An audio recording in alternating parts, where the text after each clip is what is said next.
বাড়িতে একটা পুরনো ক্যালেন্ডার আছে, কিছু তারিখ মার্ক করা গোল গোল করে। কবে গ্যাস আসলো, কোন মাসে কত তারিখে টিউশনের টাকাটা দিতে হবে, কোন ডেটে ফ্রিজের ইএমআই টাকাটা কাটবে, সবজিওয়ালা কাকুর কাছে কিছু পাওনা আছে কিনা, এবং অনেক কিছু।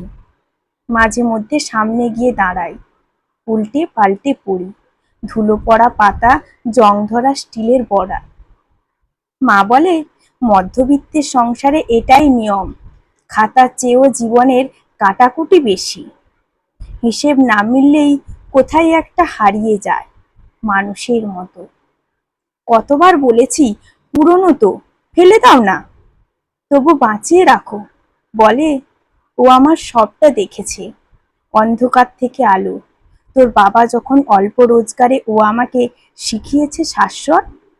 তোদের শরীর খারাপের দিনগুলো, সেরে ওঠার দিনগুলো, দুর্দিনে হসপিটাল থেকে আর না ফেরার মাসটা, ফেলে তো দেওয়াই যায়, তবু যারা ভেতরটা জানে তাদের জোর করে রেখে দিতেই হয়।